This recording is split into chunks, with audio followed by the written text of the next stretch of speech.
मैं अब आमंत्रित करूंगा engineer Karunesh Kumar Singh, senior design engineer, Bihar राज्य पुल निर्माण निगम लिमिटेड,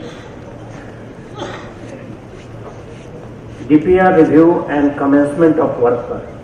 क्योंकि आप सभी को पता है कि प्लानिंग में अगर हम ज़्यादा टाइम देते हैं और प्लानिंग सही होती है तो एग्जीक्यूशन बहुत जल्दी हो जाता है और सही से होता है। तो ये सबसे महत्वपूर्ण पहलू है कि डीपीआर। मैं आमंत्रित करूंगा इंजीनियर करुणेश कुमार जी। हम लोगों ने बीच में कोई ब्रेक नहीं रखा है क्योंकि बहुत सारे सेशन कवर करने थे और एक ही दिन का टाइम है, इसलिए बीच में ब्रेक नहीं रखे। अगर आप लोगों को बीच में 2-4 मिनट के लिए बाहर जाना हो तो जाके आ सकते हैं उसको, लेकिन एक साथ हम लोग कभी ब्रेक नहीं रखे हैं इसको। एक ही बार अब हम लोग लंच के लिए ही ब्रेक करेंगे, ठीक है ना। मंच पर विराजमान माननीय एससी सर, सचिव महोदय और बाकी जो भी वक्तागण हैं और सामने जो नवनियुक्त कनीय अभियंता लोग हैं, इन सब लोगों के जो आज आयोजन ग्रामीण कार्य विभाग ने किया है वो बहुत आगे आप लोगों के लिए फलदायी होगा। और मेरा यह सौभाग्य है कि माननीय मुख्यमंत्री जी ने जब अपने पहले कार्यकाल में सबसे बिहार के रिमोट एरिया घाट कुसुम्बा में, जो कि आपका शेखपुरा से बरैया के बीच में पड़ता है, पहले पुल का जो उन्होंने शिलान्यास किया था, उस पुल में मुझे काम करने का मौका मिला। और संजोगवश क्या, इसके पहले जो भी पुल हम लोग बनाते थे किसी का कब कार्य समाप्ति की तिथि है वो निर्धारित नहीं होती। तो माननीय मुख्यमंत्री द्वारा पहला पुल का शिलान्यास 2005 के दिसंबर के आसपास हुआ था, जिसमें कब उसका उद्घाटन होना है उसको उन्होंने पूर्व में निर्धारित कर दिया। इंजीनियरिंग विंग के मोस्ट इफेक्टिव आप ही हैं। आपका स्तंभ यदि मजबूत रहेगा तो आगे का जो भी काम होगा सब अच्छे ढंग से हो पाएगा। और इसके लिए जरूरी है कि, और खासकर पुल के बारे में, पुल का ऐसे डिजाइन लाइफ 100 साल का होता है। और जैसे बियरिंग या उसका एक्सपेंशन, ज्वाइंट, बियरिंग, पोटे सब आइटम छोड़कर 100 साल का ब्रिज आप बना रहे हैं। और यदि आप इसको तन्मयता से बना सकें, हर आइटम को आप समझ रहे हैं, उसके डिजाइन से ज़्यादा आपको मतलब नहीं है, लेकिन ड्राइंग और उसके क्वालिटी और कैसे हम काम करा रहे हैं, ये सब को यदि बारीकी से समझ सकें, आप में वो यदि पैशन हो तो आप बहुत बेहतर कृति इस दुनिया को दे सकते हैं और आपको आगे संतुष्टि भी होगी। मेरा व्यक्तिगत अनुभव है कि जब भी आप पुल बनाएंगे पैसा सरकार का लग रहा है, लेकिन लगेगा कि नहीं मैंने ये बनवाया है। कभी भी आप 20 साल 30 साल बाद होकर गुजरिएगा तो लगेगा कि नहीं मेरा बना हुआ ये पुल है। तो मुझे जो दिया गया है एक डीपीआर के बारे में बताने के लिए, पहले डीपीआर किसी भी परियोजना का वो क्या कहिएगा बाइबल है। वो यदि सही ढंग से तैयार हुआ है, उस डीपीआर को आप सही ढंग से समझ रहे हैं तो आगे अच्छा दिया गया, तो आगे आप इस चीज को बेहतर ढंग से साइट पर उसको मूर्त दे सकते हैं। तो आज आपका विषय केवल पुल प्रोजेक्ट के बारे में, कि पुल के डीपीआर को हम कैसे देखेंगे। मेनली तो तैयार करते हैं आजकल आउटसोर्सिंग से कंसल्टेंट लोग, लेकिन वो भी सही ढंग से आपको तैयार करके दे रहे हैं या नहीं दे रहे हैं, ये सब आपको समझना बहुत जरूरी है। तो पुल के बारे में हमारे पहले संजय सर ने आपको डिटेल बता दिया कि पुल कितने तरह के होते हैं, किस टाइप के फाउंडेशन के आधार पर, उसके कंस्ट्रक्शन मटेरियल के आधार पर। लेकिन मेनली ग्रामीण कार्य विभाग द्वारा जो भी है, एक सैलो फाउंडेशन में आप ओपन फाउंडेशन बना रहे हैं या डी फाउंडेशन में वेल या पाइप बनाते हैं, तो उसी चीज से रिलेटेड मैं आपको कोई जानकारी दूंगा। बाकी सर ने बताया ही है कि कलहट और ब्रिज में क्या डिफरेंस है। ब्रिज भी जो 60 मीटर से ऊपर है उसको मेजर ब्रिज कहेंगे, 60 मीटर से नीचे जो है वो माइनर ब्रिज कहलाएगा। तो सबसे पहले डीपीआर के क्या क्या कंस्टिट्यूएंट हैं, क्या क्या उसके भाग हैं, ये समझना सबसे जरूरी है। पहला तो आपका मेन पेज रहता है, फर्स्ट पेज, जिस पर आपका पूरा डिस्क्रिप्शन ब्रिज से रिलेटेड क्या अमाउंट है वो रहेगा। उसके बाद में आपका रिपोर्ट रहेगा। रिपोर्ट के बाद आपका एब्स्ट्रैक्ट ऑफ कॉस्ट रहेगा। हम बाद में डिटेल हर चीज़ को बताएंगे। एब्स्ट्रैक्ट ऑफ कॉस्ट रहेगा, जनरल सामान्य साख जिसको बोलते हैं। वो ही ऐसा इम्पोर्टेंट पेज है जिस पर कोई आप परियोजना के लिए आप प्रशासनिक अनुमोदन प्राप्त करना चाहते हैं तो पहले उसी पर टेक्निकल अप्रूवल सक्षम पदाधिकारी देकर के विभाग को भेजते हैं। या यदि वो टेक्निकल अप्रूवल हो कराया है, काम करने से पूर्व, BOQ बनाने से पूर्व उसका टेक्निकल सैंक्शन देना है तो वहीं जनरल एब्स्ट्रैक्ट ऑफ कॉस्ट वाले पेज पर ही दिया जाता है। उसके बाद सब BOQ का पार्ट आता है। BOQ के पार्ट में जो भी आपका आइटम है, पार्टिकुलर नेम ऑफ जो वर्क है वो आपका रेट रहेगा और अमाउंट क्वांटिटी रहेगी, अमाउंट रहेगा। साथ साथ यूनिट भी रहेगा कि वो क्वांटिटी का क्या यूनिट है, वो हो गया। उसके बाद तब आपका एस्टीमेट ऑफ क्वांटिटी है कि हम बेसिक सर शुरू के बारे में बता दे रहे हैं। Abstract of estimate of quantity आएगी। एस्टीमेट ऑफ क्वांटिटी के बाद आपका एनालिसिस पोर्शन आएगा, रेट एनालिसिस। रेट एनालिसिस के बाद में आपका जो भी हाइड्रोलिक डिटेल्स रहेंगे, सॉइल इन्वेस्टिगेशन रिपोर्ट रहेगा, उसके बाद ड्राइंग रहेगा। ये सब मिल करके कंपाइल होकर के आपका DPR कहलाता है। तो पहले मैं आ रहा हूँ मुख्य ब्रिज पर। मेन पेज में सबसे ऊपर विभाग का नाम रहेगा, आपका ग्रामीण कार्य विभाग जो भी है, प्रमंडल का नाम रहेगा आपका, है ना। कंसल्टेंट वगैरह सब गलती कर दिया जाते हैं। उसके बाद आपके प्रोजेक्ट का नाम रहेगा, उसके अगला वाला रहेगा, और लेंथ ऑफ ब्रिज रहेगा। लेंथ ऑफ ब्रिज में मैक्सिमम आपके कंसल्टेंट गलती किए रहते हैं। यदि 4 गुना 2175 का ब्रिज है तो सीधे मल्टीप्लाई करके आपको दे देंगे 4 गुना 2175, जबकि वो 2175 या 1975 या 1875 जो भी है वो आपका बियरिंग टू बियरिंग डिस्टेंस है, जिसको स्पान लेंथ बोलते हैं। वो स्पान लेंथ है, लेकिन आपको लेंथ ऑफ ब्रिज में जैसा संजय सर ने बताया कि डर्ट वाल टू डर्ट वाल, वो जो डिस्टेंस होता है इनर डिस्टेंस, वही लेंथ ऑफ ब्रिज रहेगा। और उसके नीचे आपकी प्राकलित राशि रहेगी और साथ साथ कंसल्टेंट का नाम भी रहेगा। और दूसरी बात कि DPR के हर पेज पर आपके कंसल्टेंट का मोहर और साइन होना चाहिए, आप यहाँ से जमा कर रहा है। दूसरा आ जाती है, अब इसके बाद वाला पेज आता है रिपोर्ट। रिपोर्ट जनरली देखा जाता है कि जो कंसल्टेंट ने लिखा हुआ है ऑनरेबल चीफ मिनिस्टर से लेकर एक रटाया चीज है वो केवल छाप देता है। आपके डिवीजन के लेवल से भी एक रिपोर्ट जानी चाहिए, है ना।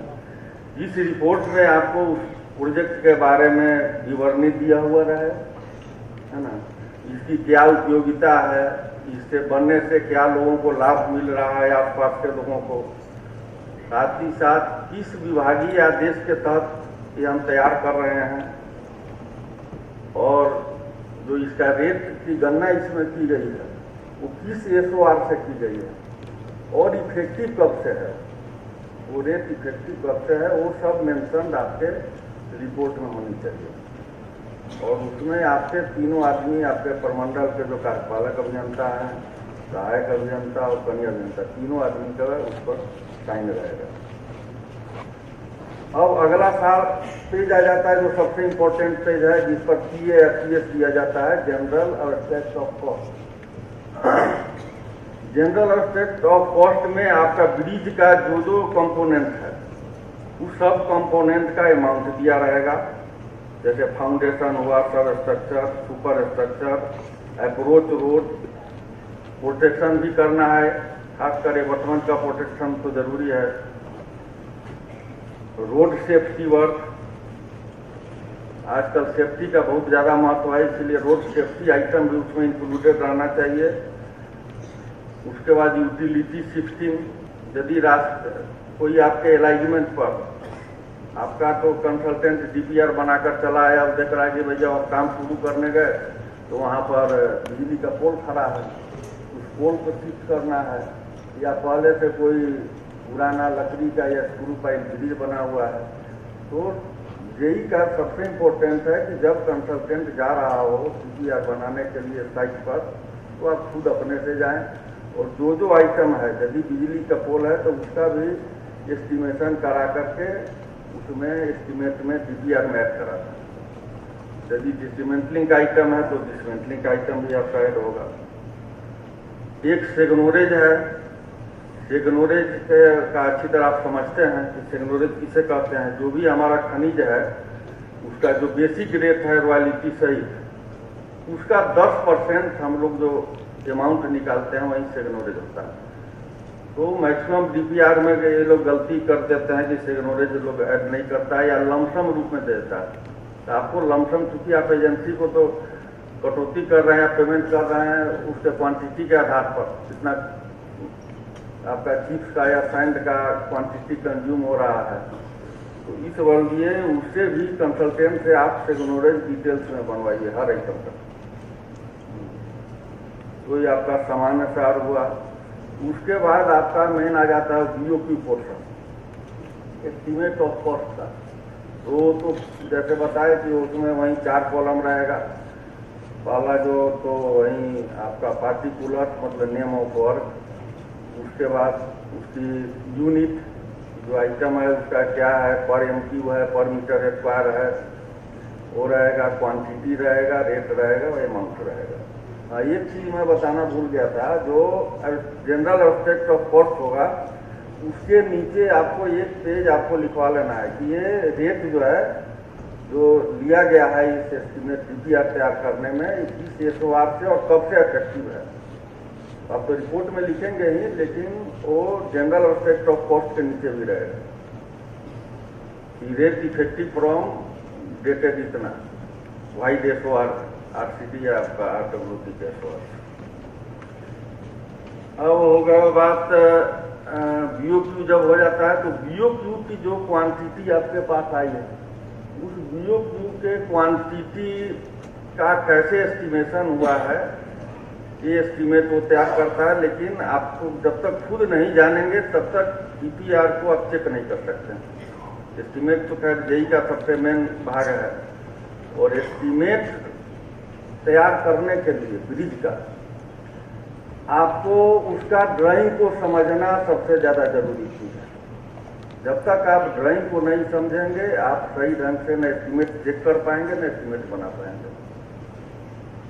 और इसके लिए है कि ड्राइंग का जितना ज्यादा से ज्यादा अध्ययन करें, आपका सही ड्राइंग आप पढ़ पा रहे हैं, इसका एक ही टेस्ट है कि ड्राइंग को देखें आप आंख बंद करके, यदि उसका 3 डायमेंशनल फोटो आपके दिमाग में आ रहा है तो समझ के जाइए कि आपने ड्राइंग समझना शुरू कर दिया।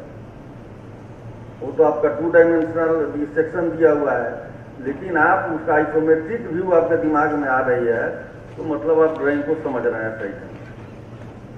तो उस ड्राइंग के आधार पर आपको इसका एस्टीमेट का क्वांटिटी तैयार जो किया है उसको चेक करना है। इसमें हमने एक चीज आप लोगों को दिया है ध्यान देने योग्य बात, जो चीज आपको देखनी है।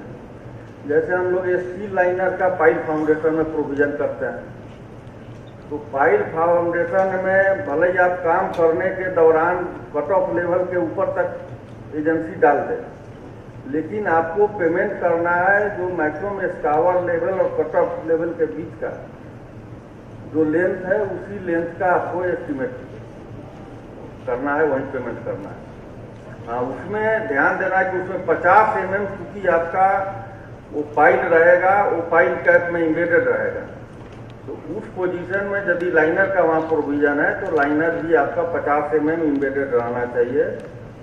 फाइल कैप में। अब है कि जहाँ नदी में आप ब्रिज बना रहे हैं तो वहाँ पर आइलैंड का प्रोविजन देना होता है। तो आइलैंड के लिए कंसल्टेंट हो सकता है ऐसे ही आपका बना देते। जनरली आइलैंड हम लोग देते हैं पानी के डेप्थ के आधार पर। जो आपका LWL है, लोएस्ट वाटर लेवल है, और एग्जिस्टिंग जो बेड लेवल है, इसके बीच में यदि 1 मीटर से ज़्यादा डेप्थ आता है तो हम लोग 4 मीटर वाला जो आपका SOR में रेट दिया होगा 4-4.5 लाख रुपये ईच का रेट आता है, वो देना है। यदि 1 मीटर से कम पानी है वहाँ तो छोटा वाला आइलैंड देना है, लेकिन 5 मीटर से यदि ऊपर होता है तब तो वो अलग चीज़ है, फ्लोटिंग केसिंग के द्वारा उसका व्यवस्था करते हैं, ढलाई कराते हैं। तो आइलैंड क्या आपको चेक करना है DPR में, वो GAD के आधार पर, GAD में वो सब रहेगा कि इसका लोएस्ट वाटर लेवल क्या है और इसका ग्राउंड लेवल क्या है। उस आधार पर आपको देखिए कि वहाँ आइलैंड की जरूरत है कि नहीं, जरूरत है तो किस टाइप के आइलैंड की जरूरत है। तीसरी चीज आ जाती है सर्विस रोड की। तो जहाँ आइलैंड का प्रोविजन नहीं है वहाँ सर्विस रोड भी नहीं देना। बहुत कंसल्टेंट बनाते हैं, आप ही लोगों का WD का मैंने DPR देखा है जिसमें आइलैंड का प्रोविजन नहीं है लेकिन उसमें सर्विस रोड दिया हुआ है। सर्विस रोड बनाया जाता है to reach the island. Island नहीं है, सर्विस रोड नहीं रहेगा। और यदि सर्विस रोड आइलैंड हम एक दे रहे हैं, सपोज कीजिए कि हमारा 3 स्पैन का ब्रिज है और उसमें हम 2 आइलैंड दे रहे हैं, तो 2 आइलैंड में उसका लेंथ ऑफ सर्विस रोड जो रहेगा वो 2 पियर के बीच का लेंथ और 1 पियर एबर्टमेंट के आधा का लेंथ। आप मान रहे हैं कि एबर्टमेंट हमारा सूखा में है, हम इसके आधा दूरी तक नियम को पार करना पड़ेगा उस आइलैंड तक पहुंचने में। इसीलिए वो आधा डिस्टेंस है और बाकी स्पैन का डिस्टेंस, यही लेंथ ऑफ सर्विस रोड रहेगा। और दूसरा चीज है डिसमेंटलिंग ऑफ पाइल हेड। कि पाइल हेड जो हम लोग, जैसा सर ने बताया था, संजय सर ने, कि नीचे से जो आप पाइल फाउंडेशन में क्रीमी पाइप से आप ढलाई करते आ रहे हैं तो लास्ट में वो नीचे का मड फ्लोट करके ऊपर आते चला जाता है। वो बहुत वीक कंक्रीट रहता है, तो उसको हमको तोड़ना है। जनरली हम लोग होटल तो 600 से कम नहीं होना चाहिए, लेकिन आपको 1 मीटर तक भी हम लोग प्रैक्टिकली ढालते हैं। वो 1 मीटर का पेमेंट नहीं होगा, एस्टीमेट में प्रोविजन नहीं किया जाएगा। और यदि 25 मीटर का पाइप लेंथ है और ठेकेदार 26 मीटर ढालता है, आपको प्रेस करता है कि नहीं हमने 26 मीटर ढलाई की है, तो पेमेंट उसका 25 मीटर का नहीं होगा। पूरे हुए भाग का पेमेंट एस्टीमेट में नहीं दिया जाएगा। और दूसरा, अब वेल सिंकिंग जो कंसल्टेंट बनाकर दे रहा है वो आप देखते होइएगा, वेल सिंकिंग का जो रेट है एज पर सॉइल स्ट्राटा के हिसाब से जो SOR में रेट है, सैंड का अलग है, क्ले का अलग है। हो सकता है कंसल्टेंट गलत बना दिया हो, आपका थ्रू आउट 20 मीटर तक आपको सैंड आ रहा है, आप वो दे दिया रेट क्ले का। तो आप जब भी उसको चेक करेंगे तो सॉइल स्ट्राटा से वेरीफाई कर लीजिएगा कि वो हमारा सिंकिंग का जो दिए हुआ है आइटम में इतना से इतना मीटर तक का ये रेट, उस मीटर में हमको एक्चुअली वो क्ले है या नहीं। दूसरी चीज, जनरली एस्टीमेट में हम लोग देखते हैं कि पाइल लोड टेस्ट ये आइटम दिया हुआ रहता है और इसका BOQ का भी पार्ट हो जाता है, जबकि इसका भुगतान एजेंसी को नहीं होना है, वो एजेंसी को खुद करना है। वो इसके कारण उसमें प्रोविजन है। और रूटीन लोड टेस्ट जो फाइल का करते हैं उसका अलग से कोई भुगतान उसका नहीं होगा एजेंसी का।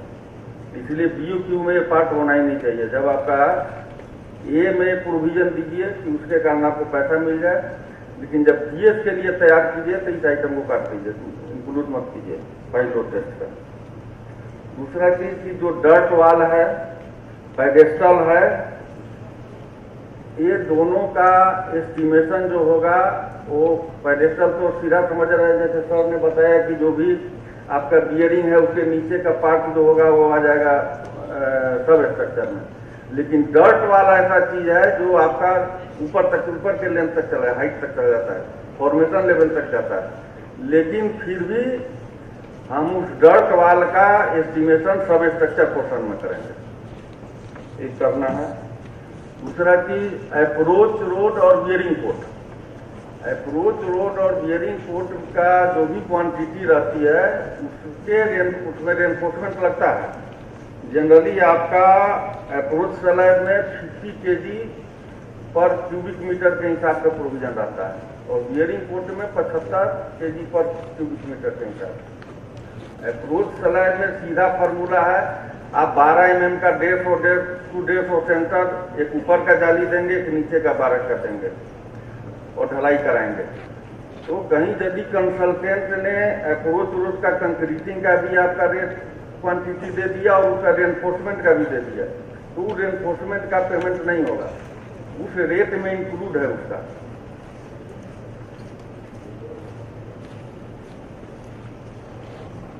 अच्छा, दूसरा चीज जो आप लोगों के यहाँ कंसल्टेंट गलती करता है कि जो भी डिसमेंटलिंग आइटम है उस डिसमेंटलिंग का केवल लमसम आपका क्वांटिटी दे देता है और उसी आधार पर BOQ भी अप्रूव हो जाती है, जबकि वो सब क्वांटिटी का कैलकुलेशन होना चाहिए। यदि आपका रास्ते में थ्रू पाइल ब्रिज है जिसको खाद कर बनाना है, उसके लिए SOR में आइटम है, स्टील स्ट्रक्चर डिसमेंटलिंग का आइटम है, उस हर आइटम का काउंटिंग करके पाइल का और इसका वेट निकाल करके तब उसका डिटेल कंसल्टेंट को कहिए कि वो डिसमेंटलिंग का आइटम तैयार करें। उसके बाद जो फिल्टर मीडिया हम लोग देते हैं सब स्ट्रक्चर में, वो जो हमारा सब स्ट्रक्चर में जो एबटमेंट शाफ्ट है, एबटमेंट शाफ्ट के ही मतलब एबटमेंट कैप के नीचे तक जो फिल्टर मीडिया 600 mm ठीक देते हैं, रिटर्न वाल के पीछे भी देते हैं, तो उसका एस्टिमेशन 600 mm के हिसाब से किया जाएगा। और एबटमेंट और रिटर्न वाल के पीछे आपका वीप होल का प्रोविजन है, वो 1 मीटर सेंटर टू सेंटर एक स्टैगर्ड वे में देना है, तो वो लमसम के हिसाब से कुछ दे देगा। आपका छोटा सा पुल है, 150 का वीप होल दे दिया, तो आप उसको कैलकुलेट कर लीजिए कि हाँ आखिर हमको इतना मात्र 2 मीटर का हमारा एबटमेंट हाइट है, तो उस हिसाब से हमको कितना वीप होल की आवश्यकता पड़ेगी, वो देख लीजिए। अब कंस्ट्रक्शन के टाइम में ध्यान देंगे कि वीप होल का जो भी उसका स्लोप होगा वो टुवार्ड्स रिवर रहेगा। ये नहीं कि मिस्त्री को दे दिए और टुवार्ड्स को अप्रोच ही बना दिया आपका उसका स्लोप, तो वो आपको फायदे के जगह पर नुकसान करेगा। बुलेट करके अंदर जाता है तो रिवर साइड से निकल जाए। कृपया बाहर तभी जाइए यदि बहुत अति आवश्यक हो। ऐसा नहीं कि बाहर जाने को कहा गया है तो हर आदमी बारी बारी से उठ के जा रहा है। चीज़ें इंपॉर्टेंट है, मैंने पहले भी आपसे कही, बार बार ये चीज़ें हम बुला के यहाँ नहीं बता पाएंगे आपको, तो ध्यान से सुनिए। अगर बाहर जाना अति आवश्यक है तो 2-4 मिनट के लिए जा सकते हैं। देखिए ये सब बहुत इंपॉर्टेंट चीज है, इसके लिए कोई किताब आपको नहीं मिलेगी ये सब समझने के लिए, इसलिए गौर से इसको नोट समझ लिया कीजिए। और DPR न समझेंगे तो न ढंग से आप वो काम करा पाएंगे, न आप DPR चेक कर पाएंगे। अब अगला की जाता है रेट एनालिसिस। तो रेट एनालिसिस जो है उसमें आप SOR के आधार पर वो तैयार करके दिया है, उसमें समझ लीजिए कि रेट एनालिसिस में होता क्या है। हर आइटम जो भी आपका आइटम है उस आइटम का में क्या क्या यूज हो रहा है, जैसे मटेरियल यूज हो रहा है, उसमें लेबर लग रहे हैं, मशीनरी है, जो मटेरियल आप यूज कर रहे हैं उसका कैरेज है, ये सब का एनालिसिस आपका किया हुआ रहता है और इस हिसाब से आप हर आइटम का रेट तैयार करते हैं। हाँ, इसमें ध्यान देना है कि लोकल बालू का लीड जो हम लोगों का अपना SOR टीम तय करती है कि हमको पूरे बिहार में 3 किलोमीटर से ज़्यादा लोकल सैंड का लीड हम नहीं दे सकते। इसमें 1 किलोमीटर पक्का रहेगा, 2 किलोमीटर कच्चा रहेगा। और ब्रिक्स के लिए वो 8 किलोमीटर है, जिसमें 7 किलोमीटर कच्चा और 1 किलोमीटर पक्का रहेगा। और इस सब का कैरेज कॉस्ट निकालने के लिए जूनियर इंजीनियर का पहला दायित्व है कि आप लीड चार्ट बनाएं उस लीड चार्ट में आपका जो ब्रिज साइट है, ब्रिज साइट से सोर्स तक किस मीन्स से आप मटेरियल ला रहे हैं। यदि ट्रेन से ला रहे हैं तो ट्रेन का शो कर दीजिए, फिर ट्रेन से आपका साइट तक बाई ट्रक आ रहा है, वो किलोमीटर दूरी आपको लीड चार्ट में रहनी चाहिए। जब तक आपका सही लीड चार्ट नहीं बनेगा, न सब ढंग से रेट बनेगा, न आपका DPR का अमाउंट सही बन पाएगा। ये करना जरूरी है। और लीड चार्ट में आप मेंशन कर दीजिए कि यदि वो दूरी 50 किलोमीटर आती है साइट तक, तो उसमें सरफेस रोड कितना है, अनसरफेस कितना है और कच्चा रोड क्या है, कि उसी हिसाब से कैरेज कॉस्ट निकाला जाता है। जो आपका हॉलेज चार्ज है सरफेस का, अनसरफेस का और इसका ही उसी के अनुसार निकलेगा। और ये सब के बाद आप लोग के यहाँ उसमें OHCP जोड़कर, और हमको ये बताए थे इंजीनियरिंग चीफ साहब सर कि आपके यहाँ OH और CP 20% ही दोनों मिला करके देना है। तो OH और CP जोड़ करके आपका फाइनल रेट तैयार हो जाएगा। अब है कि OH जो आप दे रहे हैं, ये समझना जरूरी है कि ओवरहेड चार्ज जो एजेंसी को आप दे रहे हैं, आखिर दे क्यों रहे हैं, उसको क्या क्या साइट पर सुविधा प्रोवाइड करनी है, ये समझना जरूरी है। उसमें site accommodation with general site amenity, site पर लेबर के रहने का, आपके ऑफिस की व्यवस्था, ये सब एजेंसी को करना है। आपको बिजली पानी की सुविधा चाहिए, आपको लेबर का कैंप उसको बनाना है। यदि बगल से कोई ट्रैफिक गुजर रहा है तो उस ट्रैफिक मैनेजमेंट उसको ही करना है। और बाकी जो सेफ्टी का अरेंजमेंट है, ये सब के लिए ही हम लोग उसको ओवरहेड दे रहे हैं, फ्री में ओवरहेड नहीं दे रहे हैं। इसके बाद जो अगला पोर्शन आता है कंप्लीट डिजाइन, जो कि आपको उतना समझने की जरूरत नहीं है, और लास्ट में ड्राइंग। उसी डिजाइन के आधार पर आपका ड्राइंग तैयार हुआ। तो ड्राइंग में आप उससे क्या क्या आपको लेना है, जनरली वो लोग एक GAG दे देते हैं और बाकी उससे रिलेटेड आपको ड्राइंग दे देते हैं। आपको एक साइट मैप भी लेना है आपका, कि वहाँ पर जिस साइट पर आप वो ब्रिज बना रहे हैं, वहाँ का ब्रिज का क्या स्थिति है। पहले तो प्लेन केबलिंग से लोग बनाते थे, लेकिन अब उस अनुसार वहाँ साइट का फुल लोकेशन आपको दे दे। वहाँ TBM सर्वे के टाइम में उन्होंने कहाँ कहाँ फिक्स किया है, वो TBM का क्या वैल्यू है और लोकेशन क्या है। जनरली हम लोग बिजली के पोल पर या कोई पुराना स्ट्रक्चर है वहाँ पर सेट कराते हैं, वो सब का भी साइट मैप में जिक्र रहना चाहिए। उसके बाद आपको ट्रांसेक्ट वाक मैप चाहिए, कि जहाँ आप ब्रिज बना रहे हैं, आपका अप्रोच रोड जा रहा है, उसके आसपास कहाँ कहाँ आबादी है, बस्ती है, कुआं है, क्या है। मतलब वो देखने से आपका ऊपर वाले अफसर उस ट्रांसेक्ट वाक मैप को देख करके बिना साइट पर गए वो समझ जाएंगे कि हाँ, वहाँ जहाँ ब्रिज बना रहे हैं वहाँ का क्या क्या सिचुएशन स्थिति है। और ड्राइंग के साथ आपका वो हाइड्रोलिक डिटेल का भी वो देगा, जो ब्रिज अलाइनमेंट है वहाँ का क्या क्रॉस सेक्शन है, क्या HFL है, क्या LWL है, बेड लेवल, उसका क्रॉस सेक्शन आपको देगा। और जो उसने बोर कराया है, उस बोर चार्ट भी आपके पास और DPR में लगा हुआ रहना चाहिए। ये चीज आपका कंप्लीट DPR का ये भाग हो गया। और एक चीज आप जो सर जी बता रहे थे, सबसे मेन जो ड्राइंग का भाग है पहला, वो जो जनरल अरेंजमेंट ड्राइंग है, जिस GAD के आधार पर आप वहाँ काम पूरे पुल का अंदरूनी भाग को आप समझ लेते हैं कि क्या उसका कितना स्पैन का है, क्या है। उसमें जो नोट दिया रहता है, संजय सर ने भी बताया, उस नोट में देखिए कि ये सब चीज कंसल्टेंट बाकी और दे न दे, ये सब चीज मेंशन करके दिया है कि नहीं, कि जो हम कंक्रीट का ढलाई कर रहे हैं अलग अलग कंपोनेंट का, तो उसका ग्रेड ऑफ कंक्रीट क्या है सबका। जैसे वेल फाउंडेशन में है तो सबका वेल कर्व का अलग ग्रेड होगा, स्टेनिंग का अलग होगा, तो उसको वेल मेंशन रहना चाहिए उसका। उसके बाद किस स्टील का इस्तेमाल कर रहे हैं, उसको खैर वही है होता है। किस टाइप का बियरिंग का इस्तेमाल हो रहा है, बियर यदि इलास्टोमेरिक बियरिंग है तो उसका साइज हमको मेंशन करके दे दे। पेडेस्टल उस पर लगा रहा है तो पेडेस्टल का साइज हमको मेंशन रहना चाहिए DAT में। और हर रेनफोर्समेंट का फाउंडेशन में, सब स्ट्रक्चर में, सुपर स्ट्रक्चर में, तीनों में क्लियर कवर अलग अलग होते हैं, तो वो सब उसको मेंशन करके देना है।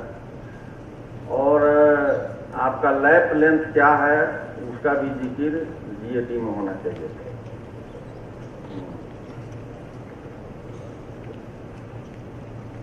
अब लास्ट में एक होगा कि DPR तैयार करने में क्या कनीय अभियंता अपना दायित्व का निर्वहन कर सकते हैं। पहली बात है कि जो कंसल्टेंट DPR बनाने के लिए दे रहा है, साइट पर जा रहा है, सबसे पहला काम है कि जूनियर इंजीनियर उस टीम के साथ खुद साइट पर मौजूद रहे। वो जब तक साइट पर नहीं जाएगा ढंग का DPR नहीं बन पाएगा। ब्रिज का जो अलाइनमेंट फिक्स हुआ है वो तो ऊपर वाले आपके असिस्टेंट इंजीनियर लोग रहेंगे, छोटी साहब लोग भी रहेंगे, वो लोग फाइनल करेंगे कि हाँ एक्चुअल क्या अलाइनमेंट हो। उस अलाइनमेंट पर क्या सर्वे वो कर रहा है, कहाँ कहाँ क्या लेवल वो ले रहा है। जनरली वो आर्बिट्री लेवल लेता है, कहीं वो MSL से कैरी करके वो लाता नहीं है, लेकिन जो भी वो आर्बिट्री DPM फिक्स कर रहा है वो अपने आस पास कहीं पर पेंट करा करके, मार्क करा करके अपने डायरी में भी नोट कर लीजिए। HFL बहुत आपके ग्रामीण सड़कों में, देहात में आप बना रहे हैं, डिस्ट्रीब्यूटरी है, छोटी छोटी नलन है, जहाँ का आपको HFL का पता नहीं है, तो उस गांव के जो भी आसपास जो बड़े बुजुर्ग मिले जिन्होंने अपने पूरे जीवन काल में देखा हो कि यहाँ कितना तक पानी आता होगा, उसका वही आपका आधार है, वो बन सकता है HFL के लिए।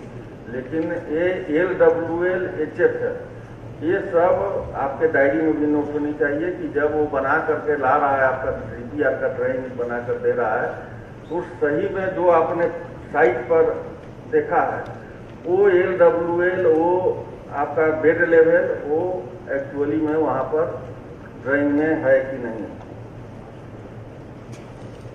उसके बाद सर्वे के बाद वो करता है सॉइल का टेस्ट, सबसे इम्पोर्टेंट है वो।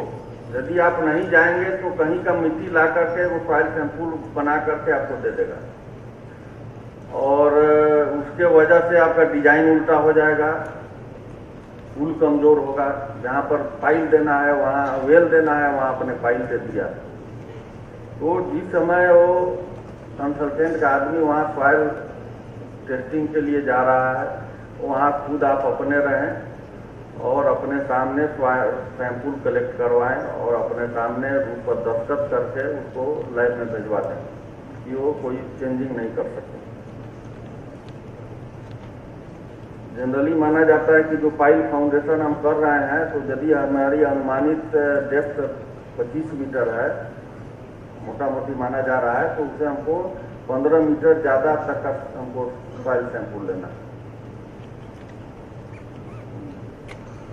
और उसके बाद है कि जो पहले आपको बताया कि वो लीड चार्ट विथ कैरेज आप उसको उपलब्ध करा दीजिए, और आपका सोर्स ऑफ मटेरियल क्या है, वो सोर्स ऑफ मटेरियल आप खुद देंगे कि जो कोर स्ट्रैंड है वो कोर स्ट्रैंड का नियरेस्ट आपका क्वेरी क्या है। यानी कि बना रहे हैं आप यहाँ पर और दे दे दूरी का, आपका बगल में कोडरमा का चिप्स यदि अप्रूव्ड है तो आपको पाकू का चिप्स दे दे, तो आपको वो क्वेरी भी आपको खुद ये करके उसको दे देना है। यदि वो गलत बनाया है तो आपको चेक कर लेना है। तो मेरे समझ से DPR से रिलेटेड मोटा मोटी मैंने आप लोगों को बता दिया। कोई आपकी जिज्ञासा हो DPR में तो आप पूछ सकते हैं।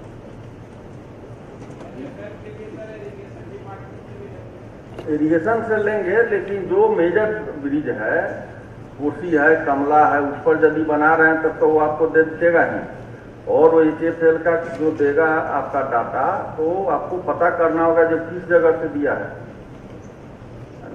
यदि हर जगह इरिगेशन का नहीं रहता है, यदि बागमती में हम बना रहे हैं तो आपको दे देगा यहाँ तक का, क्या कहते हैं, हाया घाट का दे देगा। उसे आपको बनाना है 15-20 किलोमीटर डाउन स्ट्रीम में, तो वहाँ से फ्लाई करके आपको लेवल ले जाना होगा। लेकिन जो छोटा मोटा नाला है, एक क्वेश्चन हमें भी पूछना है। मैं देख रहा हूँ कि सिर्फ एक तरफा बातें हो रही है, तो मैं कमलेश जी से क्वेश्चन नहीं पूछूंगा, आप लोगों से क्वेश्चन पूछूंगा। कितने लोग हैं जो जानते हैं कि जीएडी क्या है? हाथ केवल उठाएं।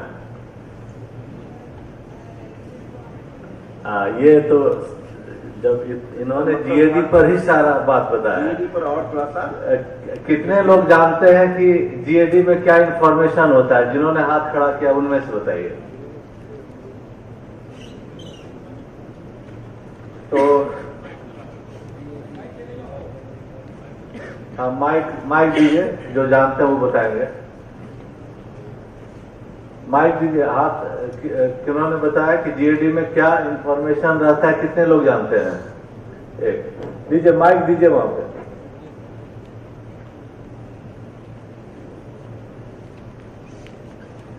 देखिए, आप लोग एश्योर्ड रहिए कि सेशन के बाद आपसे क्वेश्चन आंसर भी होगा। अगर आप क्वेश्चन नहीं पूछेंगे तो इधर से क्वेश्चन पूछा जाए। मोड में रहिए। अब बताया जाए। आवाज नहीं आ रही है।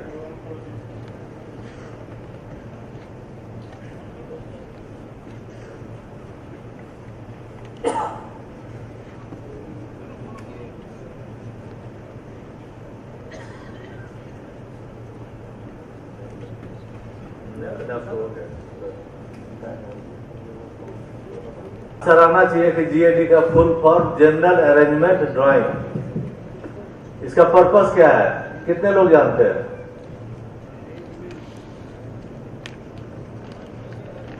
नहीं, मेरा क्वेश्चन ये है कि मैं ये नहीं कहता हूं कि आप क्यों नहीं जानते हैं। इन्होंने जो बताया उसके कंटेंट में इसकी जानकारी थी कि नहीं कि जनरल अरेंजमेंट ड्राइंग क्या होता है?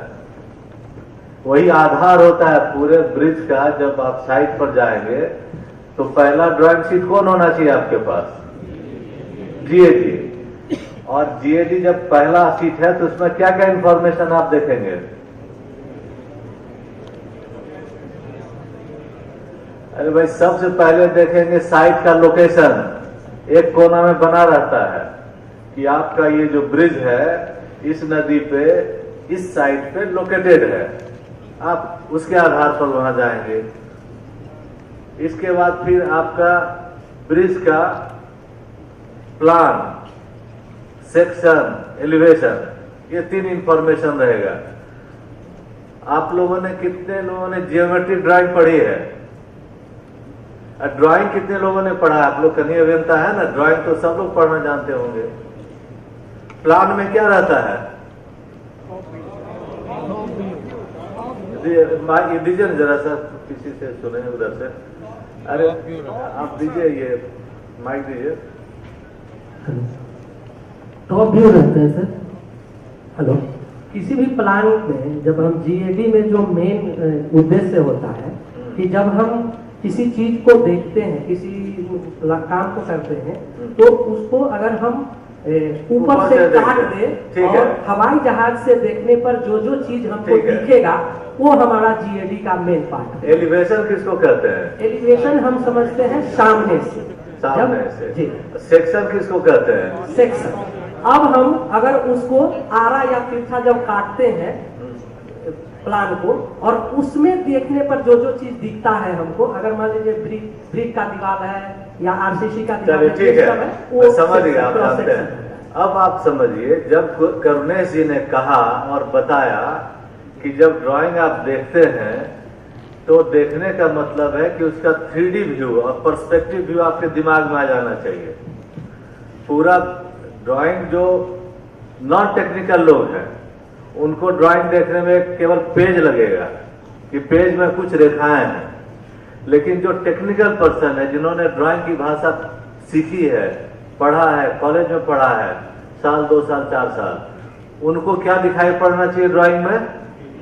उसका 3 डायमेंशनल व्यू आपके दिमाग में रहना चाहिए। ये इंफॉर्मेशन कहाँ रहता है? जीएडी में। यही तो बताने के लिए यहाँ पे हम लोग आए हुए हैं। आप लोग इस चीज क्वेरी करिए आप ना। हम जानते हैं कि आप ब्रिज इंजीनियर अब बनने वाले हैं, आप थे नहीं, तब तो ये ट्रेनिंग सेशन हो रहा है। यही तो अवसर है जिसमें कि आप खुल के पूछ सकते हैं। यहाँ तो एसीएस अभी नहीं है अभी कि आपको किसी बात का अभी भय होगा कि हमने कुछ गलत तो नहीं बोल दिया। आप खुलकर क्वेश्चन पूछिए, आप नहीं जानिए तब भी पूछिए कि सर ड्राइंग क्या होता है। ऐसे भी लोग होंगे। ऐसे मैं बता दूं कि आप लोग एसीएस साहब के सामने बिल्कुल भय नहीं खाइए। हाँ, सिखाने के लिए सर को कतई भय नहीं है। गलत काम से भय खाइए, सर से एक ही चीज से भय खाइए, गलत काम से। बाकी किसी चीज से भय मत खाइए। हाँ। क्वेश्चन खाली आप पूछिए, कोई दिक्कत नहीं होती है। देखिए, यहाँ से जो इन्फॉर्मेशन जा रहा है ना, खास करके जो करुणेश जी ने इन्फॉर्मेशन दिया, वो किसी पुस्तक में नहीं मिलेगी। और जितना भी शब्द इन्होंने बोला है वो इंजीनियरिंग के लिए क्या है? Golden words. आपको ताली बजाना चाहिए इस पर।